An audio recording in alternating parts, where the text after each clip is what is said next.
Are Celtics fans going to stay up for this one? Or did they put a movie on by this? They got Netflix on going right now? For the Celtics fans that are still out there, I mean, we still have a show tonight.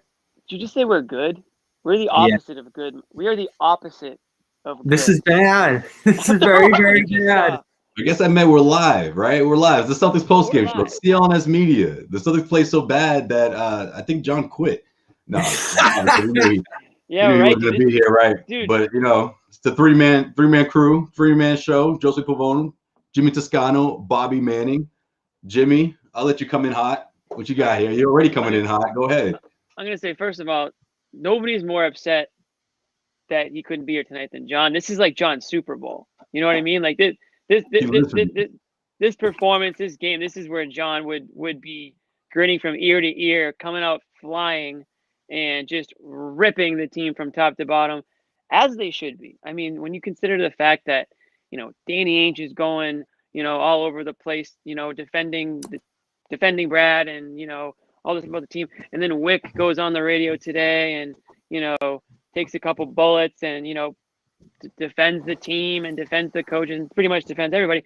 And then the team goes out there and says, "Hey, thanks, Wyc. We're just gonna go ahead and sleepwalk up and down the court here. We're not gonna play defense. The same thing. We're just gonna keep doing the same. That's even worse. We're gonna let Danilo Gallinari, go off for 100 points and just automatic. The guy's taken 44 3-pointers. Respect to Gallinari, man. This guy's been in the league for a long time, just kind of cruising along. I feel like he's always got a wild contract, and he's just always pretty much underperforms for the most part. But sure enough, leave it to the Celtics to let this guy completely go off, as they just do now. No matter who the team is, somebody's going off on them, and it was Gallinari tonight. Yeah, it's open season on these guys, right, Bobby? Yeah, and that's about the last guy. We talked about Jaylen Brunson last game being the random figure who dropped a big game against the Celtics, and he wasn't a 30-plus point scorer tonight. They've had 8 of those in a row against them. But for Gallinari to be that guy, and not just a minor one, like, oh, he went off tonight. He did way more than he usually does. For him to be the featured presence, 8-8 out of the gate, 38 on the game, that had to be about as many threes as any single player has hit against the Celtics in NBA history. Never mind the Hawks doing it as a team tonight. Yeah, that's right. So the Hawks 23. did, the Celtics once again on the wrong end of history, right, guys? The other end. What is it? Was it 23 3-pointers? The Atlanta Hawks. It's the first time any Celtics team in the history of the Boston Celtics that a team has allowed that many 3-pointers. So yeah, 23-8. Celtics, this team again in the history books for the wrong reasons. Yeah, see, this is what I want. Good call there. Bobby is controlling the comments tonight. Okay, we're gonna let you guys run the show here for a good portion of it, right? A lot of comments here. We're gonna get you guys through this, all right? This is gonna be therapeutic for everyone, all right? Yeah, keep it clean. Just pretend you're on your therapist couch with your feet up, all right? You were here to vent, all right? Let it all out. Get it all out before you go to bed. You can't go to bed, angry, right? Get it all out. If Bobby's your therapist, he's actually probably a good therapist. He's going to tell you that everything's going to be fine. It's going to be okay. Know, right? They're going to go make go make a gigantic trade and, fix everything. And there's, all this stuff. Wrong. This team, and I said this yesterday. You're probably not good enough to even make a trade and contend. It's not worth blowing anything up at this point or throwing all your assets at one player or whatever you want to call it to try to catch a team like the Nets or the Sixers who are clearly better than you. And it doesn't end there. There are other teams right now, many of them that are clearly better than you. I'm not even sure where they are in this. Are they officially out of the playoffs picture at this moment, or is it? I know they're down the line. They're down to 7 with the Knicks, so they're tied for 7th with the Knicks. They're like one loss away from being on the outside looking in. Not that the playoffs are starting tomorrow, but it just goes to show you where they are. I mean, they're not contenders. Their own owner said it today, or governor said it today. We're not a contending team. When you're a game below 500, you can't consider yourself contenders. And honestly, that's the one thing they supported that he said tonight. They definitely proved his point there. They are not contenders because the effort is what really got me tonight. I mean, you just can't give up 23 3-pointers. That's just where's the on-ball defense? Where is the rotations? Guys, come on. Come on.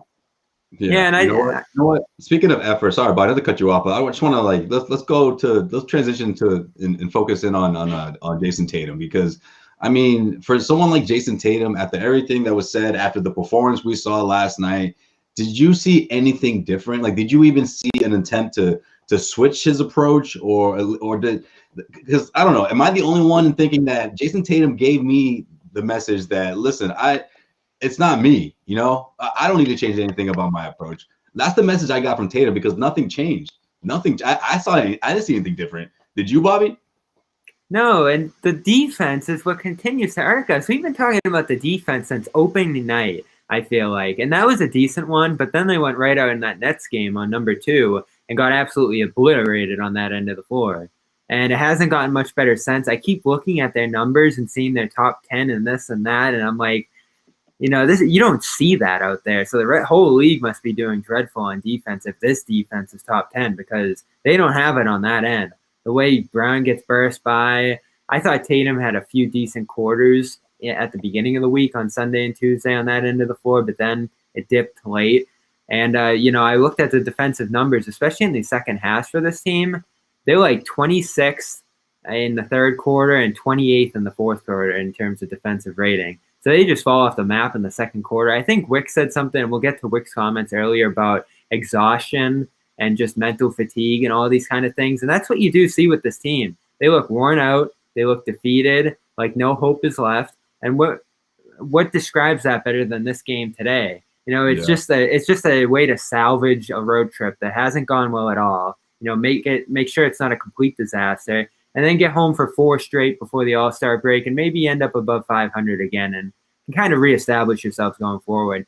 Now this thing is on the edge of sputtering out of control. I mean, this is 7 straight losses against teams that are below 500, and that includes 2 of the worst teams in the league, the Hawks twice, and the Hawks are.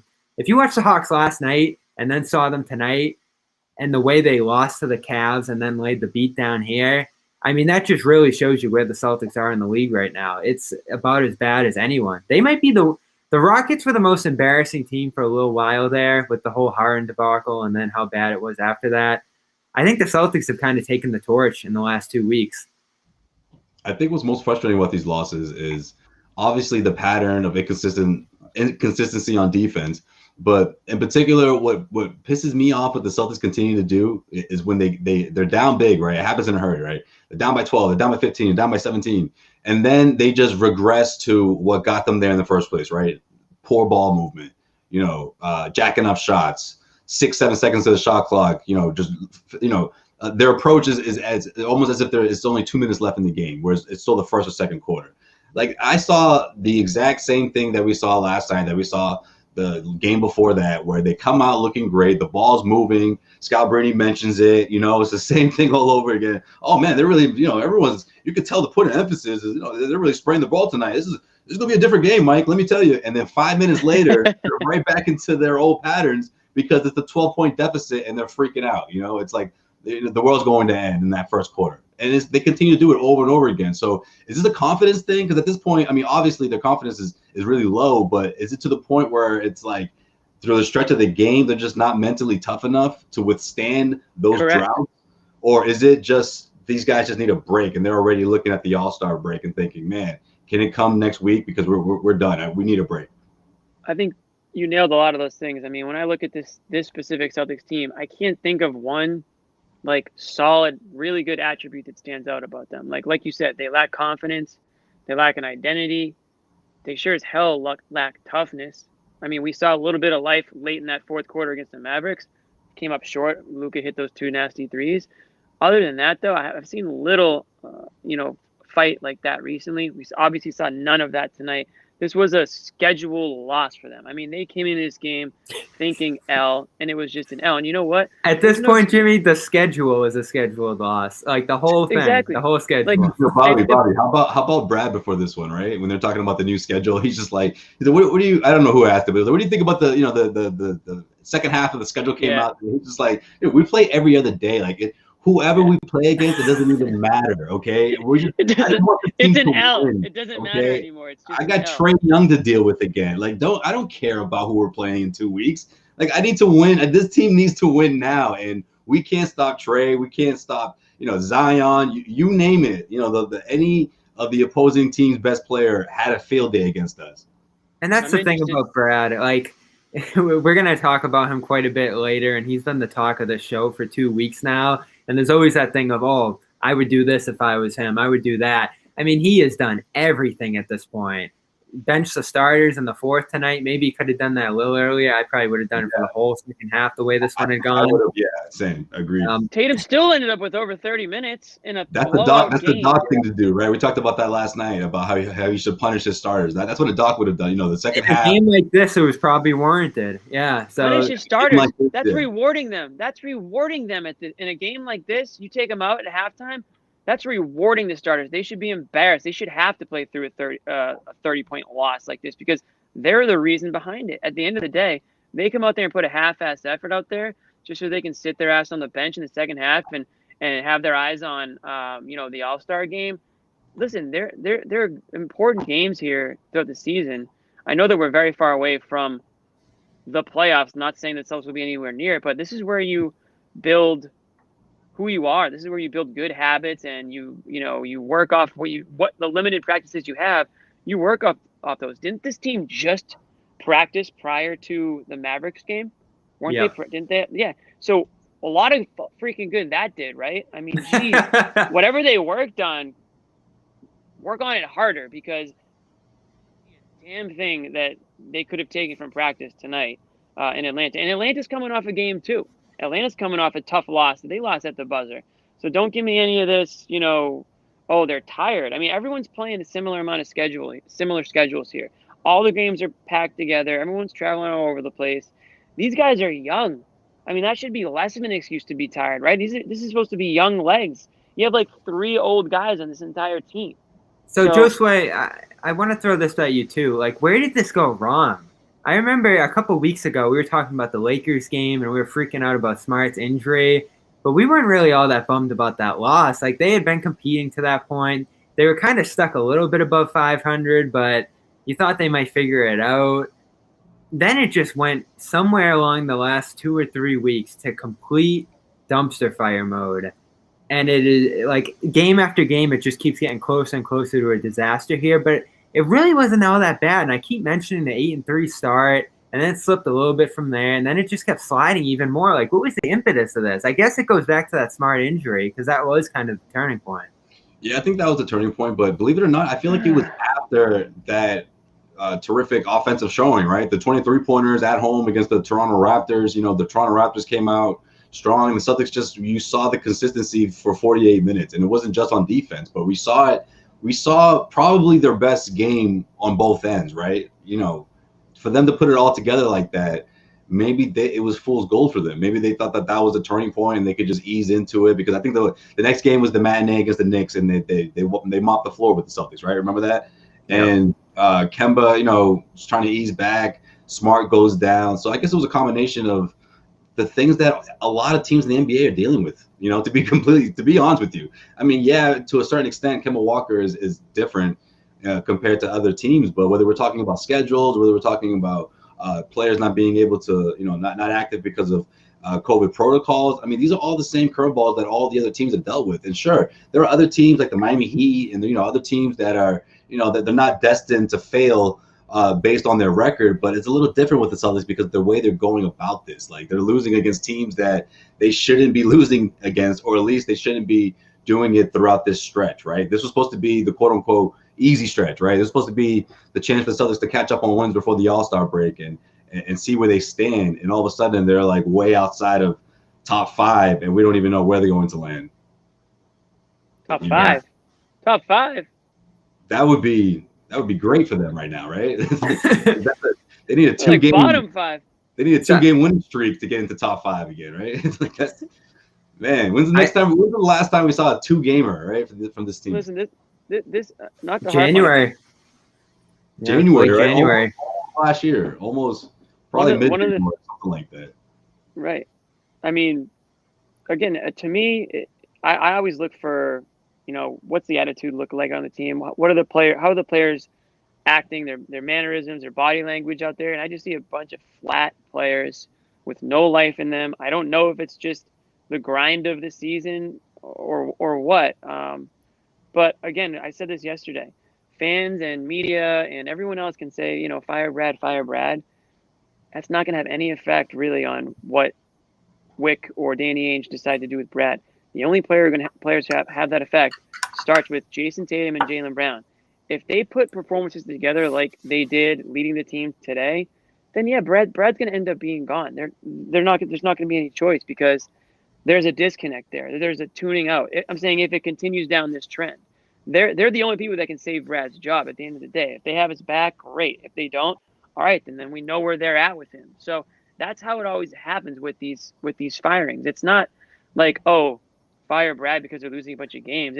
It's is he capable of raising this team to the level that it needs to be at, or are these players basically, have they reached a point where they're not really listening, they're not grasping, they're not interested in what he has to say or what the coaching staff as a whole really has to say? Because at some point that does happen. So it's not really. Is this team tuning Brad out? Was Gary Washburn on to something? Was he ahead of this thing? What do you think? I mean, really, like, honestly, because, you know, not just in you know, when we're talking about the stars, right? Because that's what we were talking about it a lot last night. You know, the stars are the ones that are going to call or decide Brad Stevens' fate, right? But as the team as a whole, do you think it's easier for other guys to do you think it's like getting to a point where they're tuning him out because they're not quite sure they're in the rotation anymore, or are they saying, oh, this is all Jayson and Jaylen's team, so, you know, I'm not even really into, you know, just let me know when I got to go in and play my 10 to 12 minutes, you know, Brad, and I'm gonna check out. Like, is there a chance that's happening here?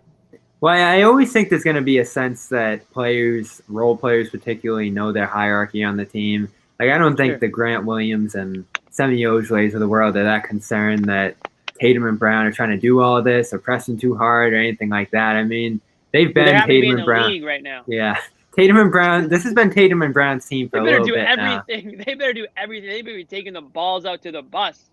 Yeah, but I said last night, start to take a longer look at Tatum here. He's avoided the criticism for much of this year. There's been heat on Brad. There's been heat on Ainge. But at some point, your top players have to come through and take games like this one in particular, just by being all-stars and being all-NBA guys in this league. Their efforts alone should be able to get by in these games. I think John said something to that effect, that like a sign of a good team is winning when you're playing like crap. And usually we've seen the Celtics in recent years underperform in games like this and still be able to find ways to scratch it out, take a win, even if it's a narrow one, even if it's harder than it needs to be. But to now go into these games that should be easily winnable. I mean, we've talked about soft spots in the schedule or places where they can pick up wins. None of that feels like it now. Like, I had the Celtics winning this one, but I really was like, do they deserve for me to pick them against anyone at this point? Like, whether it's the Wizards or the Hawks or whoever. Like, the way they're playing within themselves. There's definitely a pissed off a Celtics fan who's losing a lot of money out there. The generous Celtics yeah, it's like game after game. You're like, oh, they can't lose another one, can they? And that's the feeling I had here going into this one. Like, the Hawks were very banged up here. They were missing another starter in Cam Reddish on top of what they were already missing last week. Devastating loss on yesterday. They're on a back-to-back. I know the Celtics have lost 4 straight now without Kemba, but like maybe a little more from Pritchard or this Teague start again, the concocted Teague start that we have to go through. It's just. I don't hate that. Because you want to talk about fresh legs and a guy that, coming off the second night back-to-back. And Teague, honestly, I know people in the chat don't want to probably talk about it. He wasn't awful. First or second, reliable guy tonight. I thought Neesmith was another guy who played well in stretches, and he actually shot well. So maybe he should consider shooting more often. I don't know. That's probably like what his job is out there.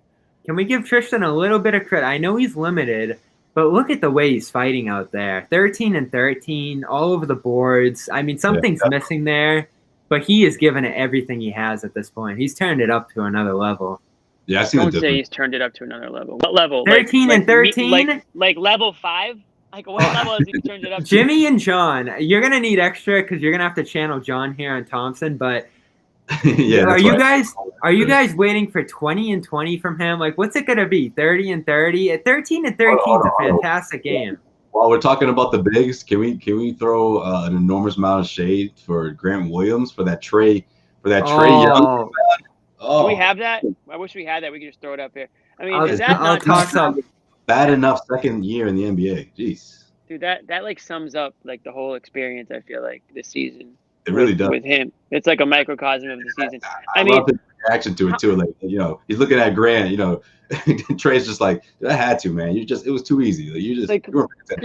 Grant seems like he's a smart guy, right? I mean, how many times have we all seen the highlight reel or the mixtape where somebody just does exactly that? Like, you just can't completely turn your back to the inbounder. Like, in what league has anyone ever gotten away with that? I mean, rec league, when you're in 5th grade, kids will do that to you. Like, how do you do that? It's not like, come on, Grant. Like, and help us help you, man. We don't want to have to talk about Rondo team. That's a Rondo team. Rondo probably was like, Rondo probably put that in the playbook before the game. Oh, Rondo has like Rondo school for all the guards. They have to sit with Rondo for about Trey Young is learning a lot, I'm sure, this season. Oh yeah, Trey Young has his notebook going. Like, are you kidding me? That's the relationship that I think, out of everyone, Trey's gonna benefit the most out of that. Whether it's 1 year or 2 years, however long he's there, he's gonna milk that for what it's worth. Because he's already got the shot. He doesn't need Rondo, thankfully, for the shot. He just needs Rondo for the smarts. Exactly. He needs the smarts, the tricks, the ins and outs, that Rondo stuff. Keeping it with the bigs, Bobby wants to come in, Thompson. Fine, I'll let you get your Thompson talk in because John's not here and you'll never get it in otherwise. So that's fine. But our guy Rob, another game, another 14 minutes. Oh, here we go. Honestly, I'm not even mad. I can't even get mad about it anymore because I'm gonna get sick. My doctor said you just can't keep getting mad about the same thing over and over again. So I'm gonna take his advice because it just is what it is at this point, I guess. I mean, I don't know what it would take. You want to talk about, Jimmy, what's it going to take for you and John to be happy with Thompson? What's it going to take? Where am I? Oh, okay. doing a little something. I was about to. Is this okay? I thought my Wi-Fi. Let's watch this. There it is. Okay. We're doing the what's the thing that Kenny Smith does? Did we get that? Yeah. The little what do we call that, Josue? Off the back on the inbounds? I don't even know, man. I guess. Literally, that's what it's called. I guess. Play it one more time. It doesn't happen enough for there to be a name. Should be called. Let's run it back. We call it the G-Dub. We call it the G-Dub now. I didn't realize how bad it was until the replay. It happened so fast. Oh my God! I mean, what are you looking at, buddy? Like by the time he realized what happened, Trey was running back the other way. It's like you're not even covering anybody. You're just standing out in the abyss. Why is his back to the inbounder? No, he turned as if someone tapped his shoulder. He's just like, "Oh, what's up, man?" Like he just turned around, like, "What's up?" I mean, no one's even looking at Young. How do you know where the ball is going or what's going on? But if you're not looking at the inbounder, that's the job of covering the inbounder. Literally, not one player right now is looking at the inbounder on the Celtics. I mean, nope. Okay. Oh, good. this defense is. This is more shade than I thought we'd seen enough. That was great. A lot of shit. All right. This defense is another level of embarrassing. How are they 7th in the league? I mean, what are the other teams doing? Because I don't know. Every once in a while, we should do that. We should do like our own little like Shackton almost. Oh man. Are they 7th in the league? They're not. Don't let the numbers fool you. You just trust your eyes. That's all you got to do sometimes. People in these numbers, they get too caught up in them. Just you see it. You see the issues out there, right? No. So that's why I see Rob Williams making an impact when he's out there. And I say, why is he only getting like 12, 14 minutes a game? What's it going to take? Never mind what's it going to take for me to be impressed with Thompson. What's it going to take for Brad to give Rob more minutes? What's it going to take? All right, so I don't want to do this whole thing again because we did it yesterday. He's on a minute restriction, Jimmy, right? He's on a minute restriction. I don't want to do it either. I don't want to do it. I just want to bring up the fact that it's just another game, another 14 minutes, and we'll move on from it. You could have don't say when you lose by 20 or 25 or 30. Unless the conspiracy is continuing, Jimmy, and he's now matching the number game after game so he can cover up from his past mistakes of not playing Rob. I mean, come on, he's so He's going obviously down on a with minutes this one. restriction. I respect it. He's going down with this one. He's gonna make sure. He would have gone full run in that fourth quarter if he was able to go. I had talked to someone who said there were a few moments like where he looked like he was laboring on in yesterday's game in particular. I didn't get to go back and look for those, but see, now it's in people's heads now. Brad planted that. Bullshit. This is Brad's final conspiracy on his way out. Yeah. Oh man. Kidding. Anyway. What else you guys want to anything off? Right, anything? I was gonna say anything more off this game because that's kind of it for me. No, yeah, that's exactly what. See, we're on the same page here. Yeah. Let's keep it. Disappointing. I mean, we talk about rock bottom. Is this the new rock? Are we just gonna keep going lower and lower? Is this the new one now, and until the next game, or what?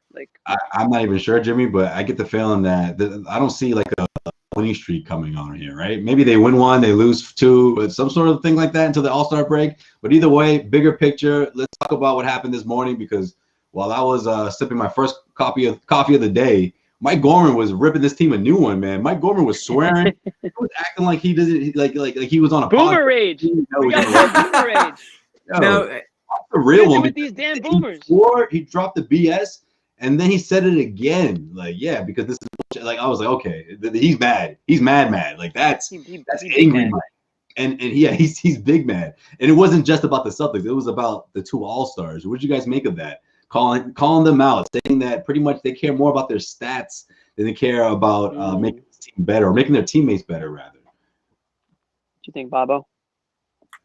It was fair. Again, I've said through all of this, everybody's warranted a criticism here. Now, I don't think any of these players and actors that we've criticized and blasted at certain times should be thrown out the door, fired, traded, these kind of things. But I, in particular, have eyed Tatum the last few games, and it feels like he is losing trust in the system, in their ability to win these games. I mean, 32 minutes tonight, 1 assist.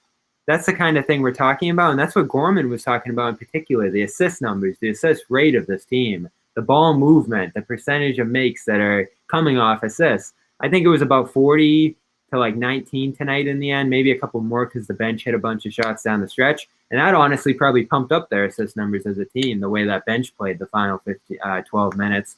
So I don't see the ball movement out of those two. It feels like they're stopping the ball more than ever. I give Brown credit because there's at least downhill action, transition.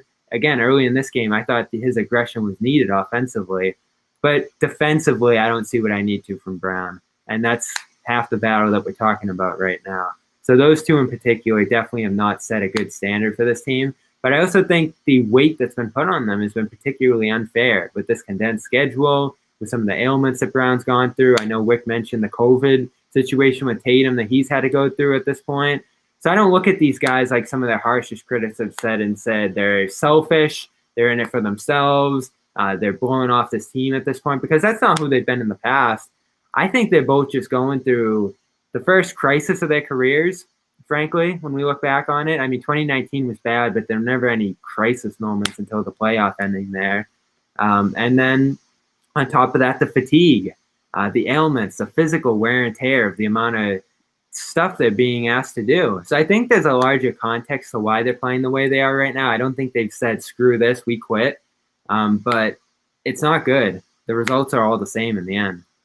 Yeah, I appreciated what Gorman said. I thought there was a lot of truth to it. From him, the voice was powerful. From him of all people. I mean, geez, but.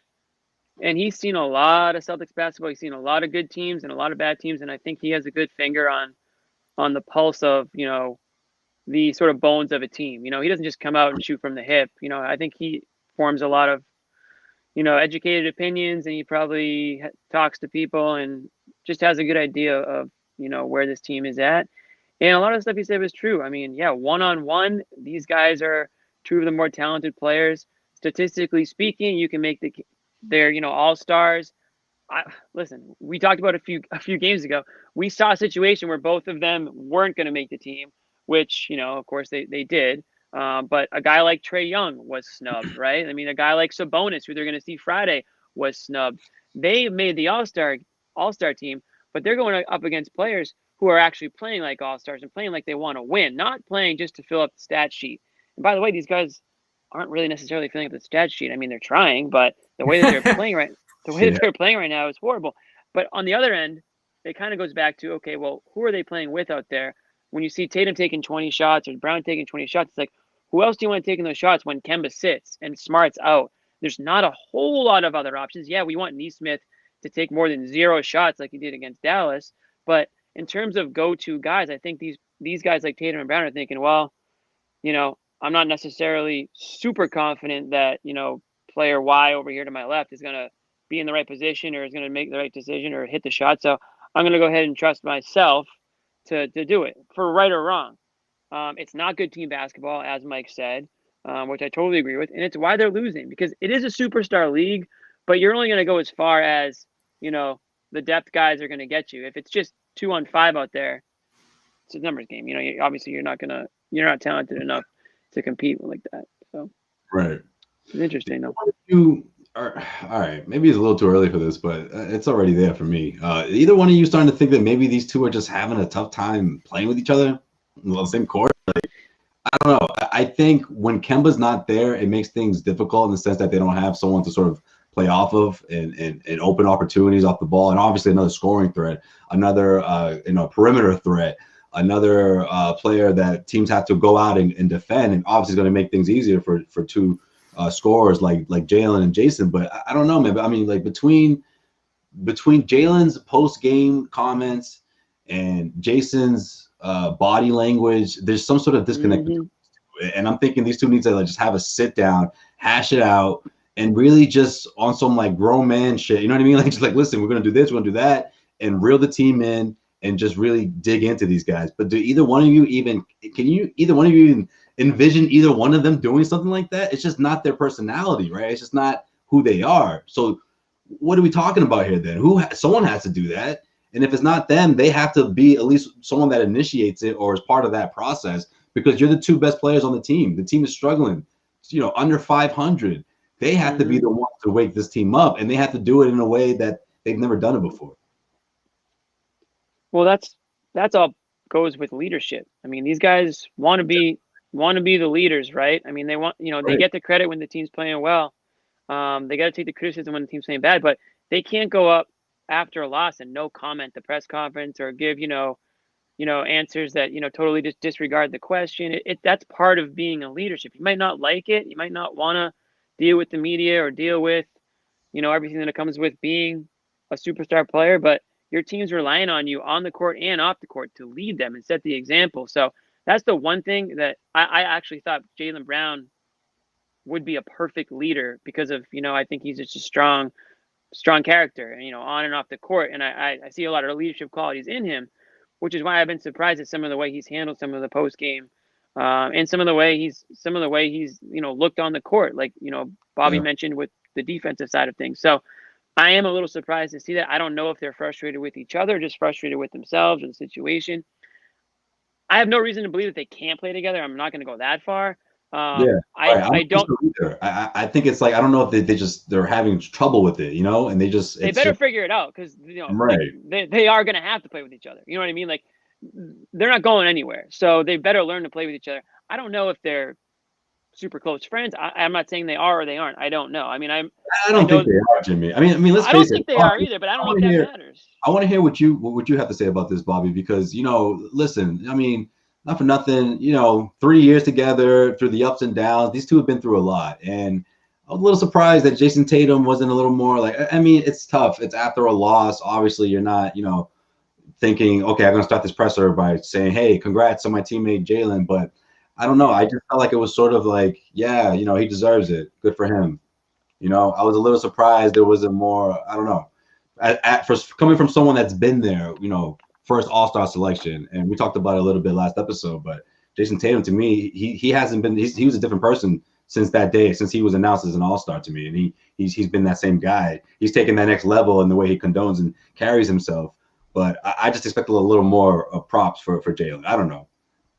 Yeah, it feels like there's some indecision about how to go about this in terms of pulling the team out of this hole. I think we've seen certain games with these guys where they've deferred a little more. other ones where they say, all right, this needs to be on all in us because we don't frankly have a ton of help here. And then they go all in. I think in particular, this game was one of those situations where they try to go all in and save the day. We saw those situations with Kyrie back in the day that got frustrating when he lost faith in teammates and tried to take it all on himself. And these guys are more physically capable of doing that than Kyrie was. It was tough to watch Kyrie do that, his size and stature, because he's not a guy who's going to plow down people and go to the rim and do those things. Tatum and Brown have been able to do that at certain points throughout the season. Now, when it comes to the press conferences and off the court and stuff like that, they are a little light on the, both positive reinforcement and the blasting and criticism and call-outs that we look for at certain points from your top players. They're not choosing either one of those directions. It's kind of just more of like a even-keeled approach. Let's just move on to the next one, see what happens there. Try not to get too emotional. And who it's does that not remind working. you of? Who does that remind you of? Yeah. No, it kind of stems from, I think the team as a whole does kind of take on the demeanor of the coach. You're right. I mean, now what do you say about that? What do you do off that? I don't know, but it is a fair point. It is a good observation that this team doesn't have a ton of fire to them. They really don't. And that's what they need right now. They have no attitude. They have no attitude. Back in the not too long ago, when guys like Jay Crowder were on the team, not to be like, oh, bring Brad Crowder, but Isaiah Thomas, Jay Crowder, those players, they had junkyard dog mentality. They knew that people were undervaluing them, or they were the underdogs, and they went on there. They fought hard and they punched you in the mouth, and they didn't win all the time, but they had a lot of games where they upset teams, and they went deep into the playoffs when everyone think they weren't going to. And this team is starting to take the shape of a front runner team, right? A team that just wants you to lay down, and Tatum and Brown just assume that, oh, it's our team now, and everyone thinks that we're coming up Eastern Conference Finals, here we go. But no, you need to actually fight for it. You need to have an attitude. You need to punch back. So many times they get punched first, and then they just don't punch back, or a team will punch them halfway through the game, and that'll be it. They'll slowly bleed out, like we saw against New Orleans. So I think that's a good transition point to talk about Brad, and that was obviously the topic today. You got to listen to that whole interview, right, Josue? I did, yeah. I did too. Yeah. So we all heard that earlier from Wyc. Basically, the big headline out of it, if you had to pick one, is that Brad's not going anywhere, if you believe him.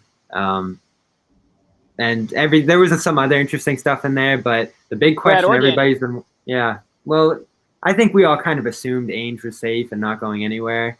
But Brad's come in the question fairly in the last few weeks. And yes, the very top, the guy who's ultimately going to make this decision, is Brad safe. And I think this is where we can officially decide that he's not going anywhere this season. Now, after the year, we'll see. But there's not going to be a firing over the weekend like John predicted in the group chat. I mean, we're just not going to see that here. But what else did that say to you when it comes to Stevens? Was it a ringing endorsement, or was it just kind of we'll keep him around? Oh, it's a ringing endorsement. It's a message to not only the fans but to the players. If that even crossed your mind, no, figure it out, guys, because he's not going anywhere. And obviously that's an extreme, right? I mean, I don't think he did it as in I need to get the message out because Brad is worried. No, I think he did it as more of something to motivate the players, something to obviously tame the fans, because it's. Have either one of you remembered where it's reached this point that the fan base was calling for Brad to be fired? I mean, we saw a little bit of it last year after the playoffs, after they were bounced out of the Eastern Conference Finals, but not to this extent. They're speaking to the fans and media. I mean, there's been that sense that oh, this is a message to the team. I kind of laugh when John brought up the Ainge comments a few weeks ago in the Herald and Globe, as if these guys are reading the Herald and Globe or listening to 98.5, no less. This is to the fans. This is to the media at large here. People like us, sending a message to the wider audience here, followers of this team, that Stevens isn't going anywhere, despite the heat, despite the calls for it. And I think that's the right move. Now, you're right, Jimmy. Criticism is due. I've always said that.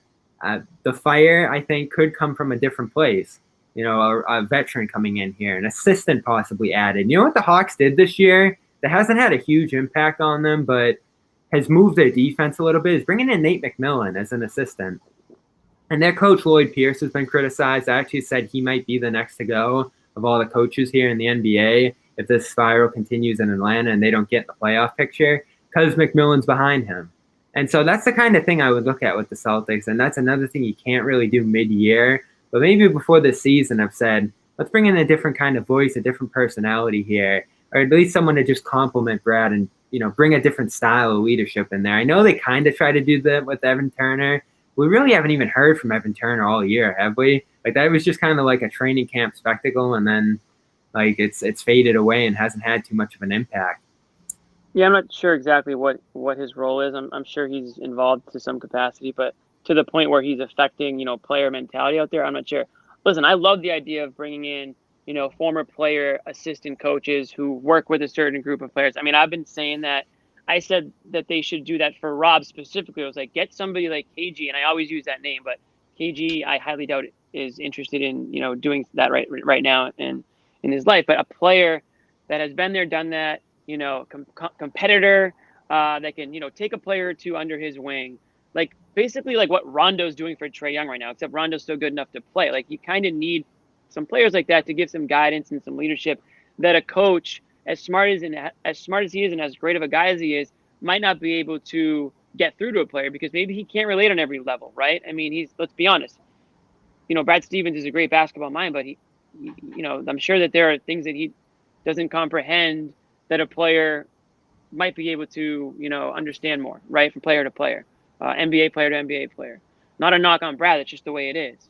But I just think that there are things like that you could point to. So, yeah, I mean, I agree with you on that point, for sure. Josue, Ryan Bernardoni said this, and I always respect his opinion, but I disagree with him occasionally, and this is one where I disagreed with him, where he said, and we went over this a little bit in the group chat, is Stevens really an elite coach? And he's had the slip-ups over the last few years, the East Finals last year, 2019 certainly, and now there's a major slip on his part. But you earn your reputation. You pile up accomplishments over 8 years. TNT showed the graphic the other day. He's like the 5th highest tenured coach in the league. And that's not because Ainge has been sitting around or unwilling to make a move on him, or he's just had this, unearned seniority here that hasn't been challenged just because of complacency. I mean, he has earned all this time that he's gotten as coach here and all the achievements that they piled up. And I know you'll laugh at East Finals because it's the Celtics, but that was a mark of consistency, and it was a mark in some years of overachieving, 2017 and 18 particularly. Yeah, no question. And when you look at his personnel, but you can't rest on your laurels, boys. Well, we talked about it last. Yeah, but you don't get fired for 1 year. I guess you can say 2 years if you loop this in with 19 compared to the bigger picture. It's the combination of the personnel, like so many different personalities, and the results were almost identical, right, throughout those years, throughout that span.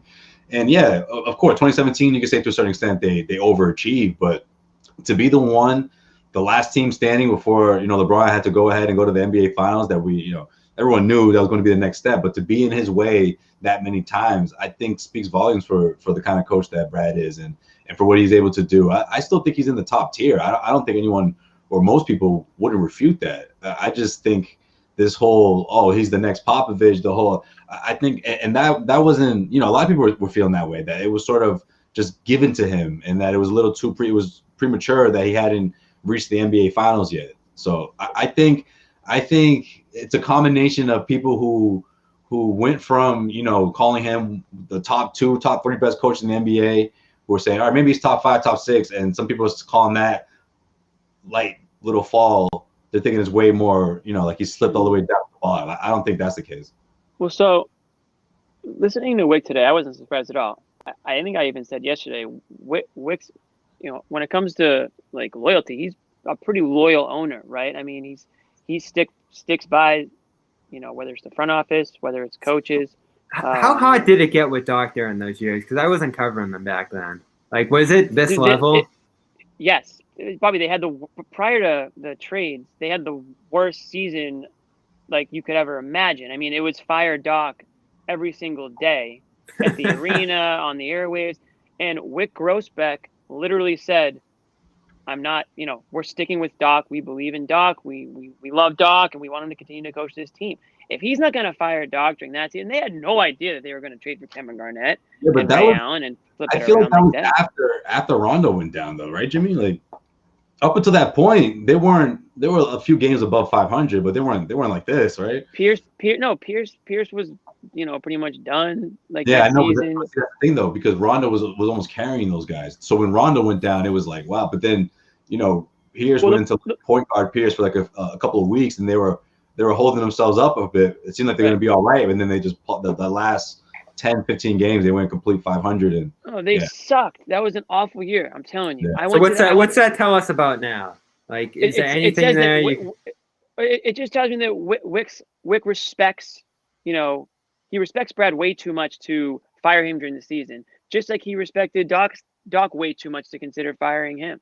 And Doc was at that point way less credentialed as a head coach. He was fired in Orlando, and there really wasn't other than him being a really great guy and players liked him. There wasn't a whole lot to hang your hat on. I think he had a good season or so prior. The 06-07 season? I thought you were talking about the last year of Pierce and Garnett. No, this was before. Yeah. 06-07. Yeah, dude, this was way worse. I mean, that was way worse. Yeah. Yeah, well, that's how bad it was. But like even then, like Wyc was like, I'm gonna stick by my guy. Like he's not getting fired. Gotcha. So of course he's gonna say that about Brad. I'm not surprised. Like, and I agree. Like you don't fire a coach in this situation. You don't fire a coach. It has to be an extreme circumstance for you to fire a coach midseason. And this isn't that. And I don't even know if they'll consider it in the offseason because, like Wyc said, he knows that if Brad or Ainge went, they would be, an extremely hot commodity. Wouldn't it be something for Brad? I'll say this, though. That's not a reason to keep a guy just because you know somebody else will take him. That's not a reason to. But he's making the point that, there's still a lot to like about having Ainge and Brad on your side. And he's not willing to put that in jeopardy right now. So we'll see. There's a lot of basketball to play. So, I mean, a lot of that can change. Well, Wyc and it's interesting because when they started their pursuit for the next head coach, Danny Ainge asked all the owners to list 3 head coaches, any head coaches that they would want to coach the Celtics. And every single owner had a Brad Stevens slot. Like, so I think that it just speaks volumes for obviously. I don't know if they would today, though. I think that speaks volumes. I know, right? I think that speaks volumes to how high they were before they hired him. And I don't think that's gone down between now and then, right? Like, if anything, it's gone up, or at least it stayed the same. Wait, who? How Brad. They feel about Brad. The owners. Who feels? How the owners feel about Brad. You mean the Celtics owners? Yeah. Oh, okay. I thought you meant around the league. No. I mean, like the ones that everyone that had a Brad Stevens slot because they all wanted, out of the 3 head coaches that they wanted to coach to take over Doc, Brad was on that list for every single one, every owner's list. And I just think between now and then, like what's outside of the Kyrie season and what we're seeing within the last couple of months, when has this team had a reason to be really disappointed in Brad? So a buddy of mine, my buddy Matt, we're in a group text and he texted tonight. He said, I think Brad Stevens is a floor raiser, but I don't think he's a ceiling raiser. And I was like, you know what? I kind of like that. Like that kind of makes a lot of sense to me. Like he can, like, yeah, like, and I was like, damn, my buddy Matt Keith, if he's watching, I don't know if he is, but it kind of makes sense to me because like we've seen Brad raise the floors up to a lot of overachieving Celtics teams. But when it comes to going from where you should be going or where you are to where you should be going, it almost seems like there is there's a limit, right? I mean, players are leaving, you know what I mean? Like stars are leaving. You've got some, what looks like, I'm not going to say disgruntled stars here because they're not that, but they're obviously something's up. So I don't know if there is a ceiling that we're trying to get past here that we just haven't been able to. That's a knock. I think if you're looking for one so far, I think that you could probably put on Brad if you're trying to. Yeah. I don't know. I mean, he's always gonna feel the weight of what happened in 2019 because he did deserve some criticism in that and wasn't able to help that team get to its potential. So that was a shortcoming.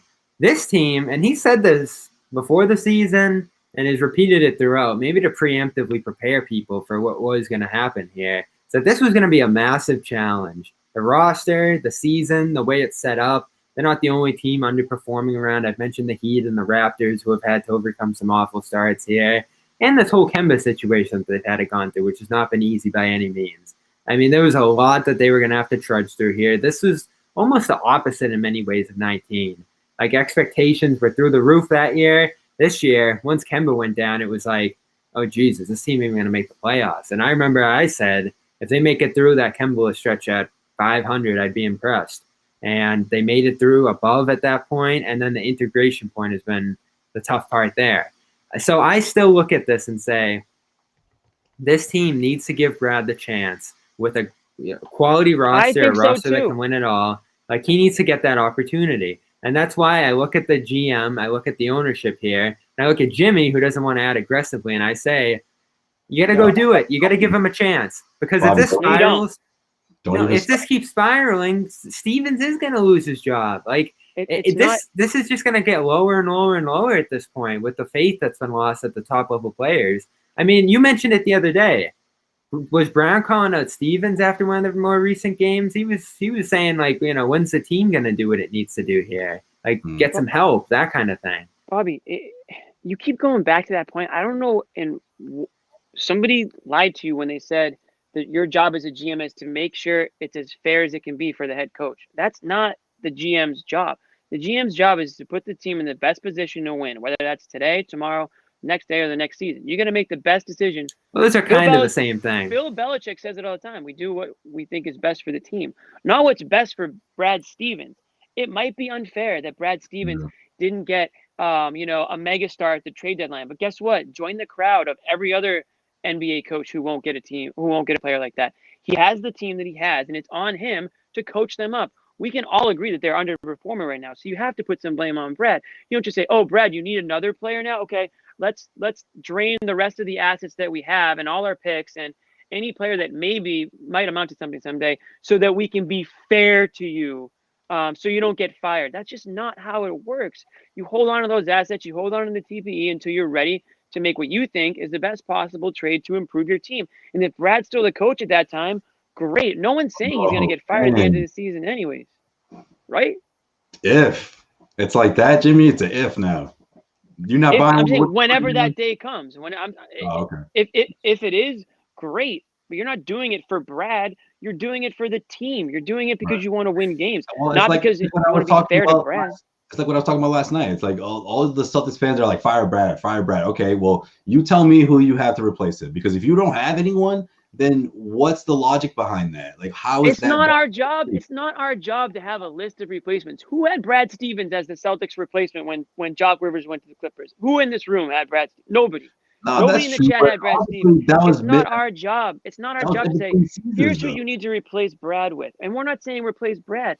All we're saying is there are issues here, and nobody is on a pedestal high enough. Do you think Grousbeck was being truthful, Jimmy? Yes, I do think he was being truthful. Well, I mean, what did he really say? He's not that he believes in Brad and he believes in Danny. Of course he does. I think he does. Yeah. Well, that doesn't mean that's going to change. Things change. That's my point. Information changes. I mean, the season plays itself out, and they suck. Then they have no choice but to make some changes. They might still stick with Brad. They might truly want to stick with Brad and stick with Ainge, and they'll have to make some serious player moves. Obviously, a change will have to come. But I believe Wyc when he goes on and says that he believes in Brad and he believes in Ainge, and I believe him when he says that he believes in Brown and Tatum. I mean, did that sound like a guy who wanted to even consider the notion of Brown or Tatum being unhappy and potentially wanting to go somewhere else? He shot that down very quickly when I think it was Maz may have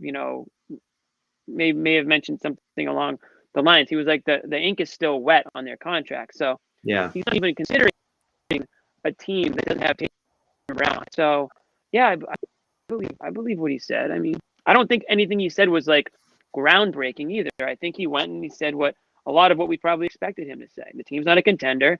He believes in the front office and the coaching staff, and he expects the players to play better. Whether or not they do, we'll find out, and then they'll make decisions from there. But did anything surprise you, Josue?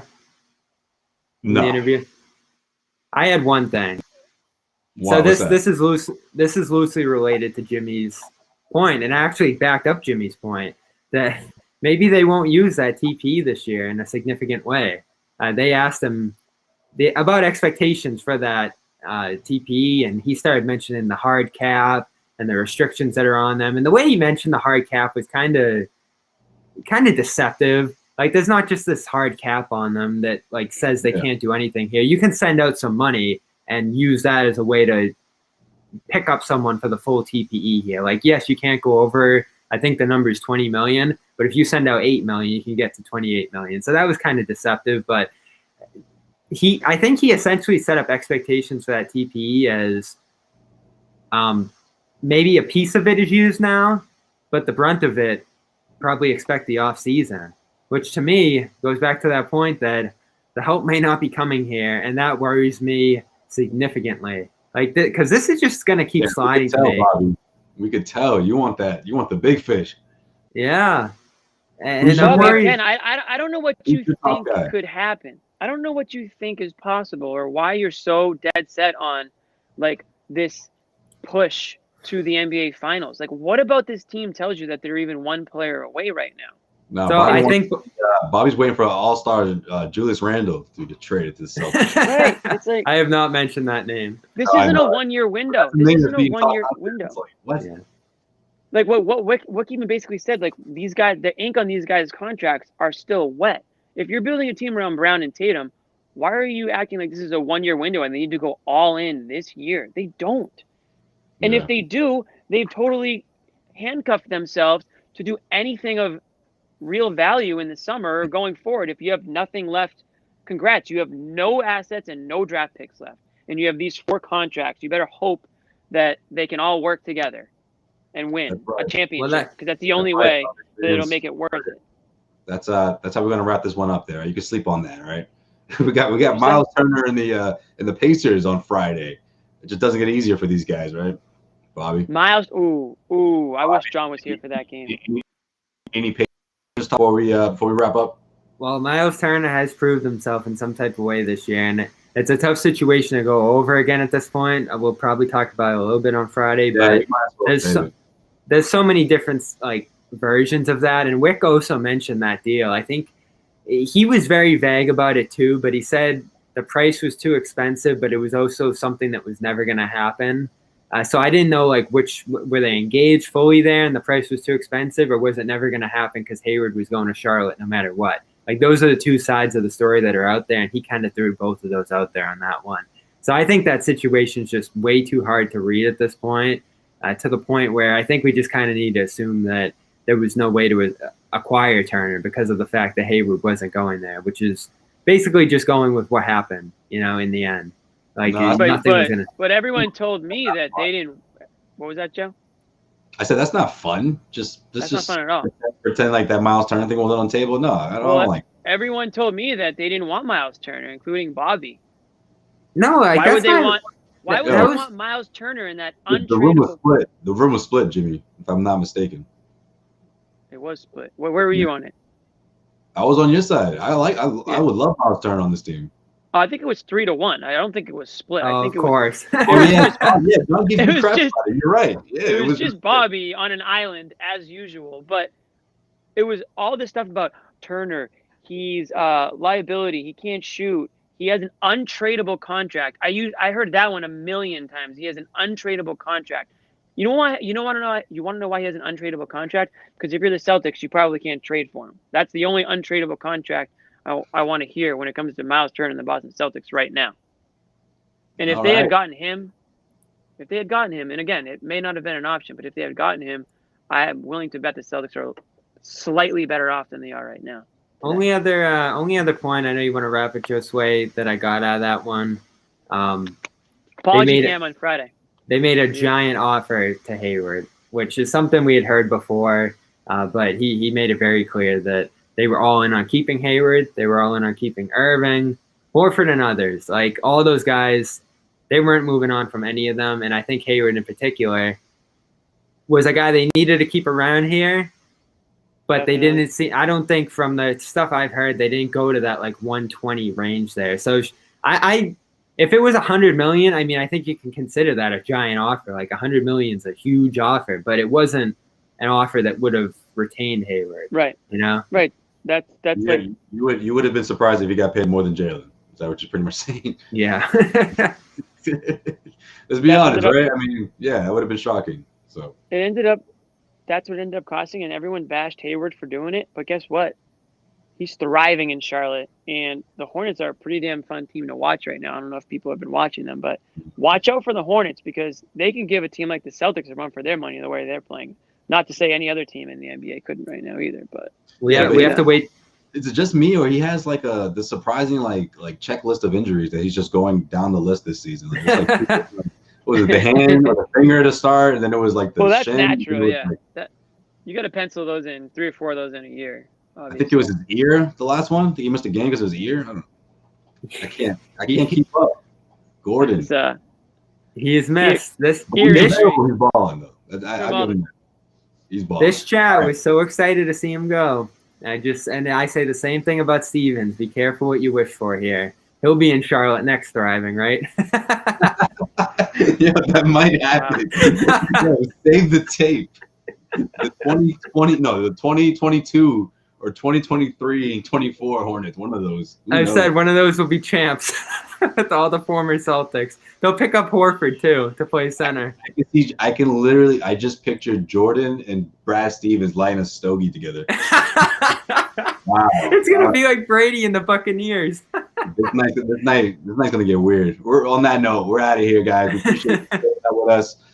We hope we made you feel a little bit better, compared to now. What was it, an hour ago or so when we first started? Maybe 4 games left to the break. Just I don't know through, if we can make survive. them feel too much better, but we're all suffering together. Maybe that's comfort. Misery loves company, right? Right, exactly. And you know what? There you go. For a game like this is really good numbers, guys. So we appreciate you guys staying with us, staying up with us. Of course, you already know CLNS Media, all your continuous coverage, Celtics coverage on YouTube at CLNS Media. Hey. Of course, on Twitter at CLNS, Celtics CLNS. Of course, nothing but up-to-date information, of course, on the Celtics. And Friday night, Bobby, I think we get Boomer Nick, if I'm not mistaken. Right? Boomer Rage in the building. Yeah, that's the hot rumor. This would have been a good night for him, but if it keeps on the same trajectory, Friday could be even worse. So it might actually end up looking like we saved him for the right one there. I don't know. I'm concerned for his health. I'm actually glad he missed this one. A guy like with that kind of rage. At the Garden, can we get Gino? Maybe. This team is so unpredictable. I wouldn't be shocked to turn around and beat the Pacers by 20 on Friday.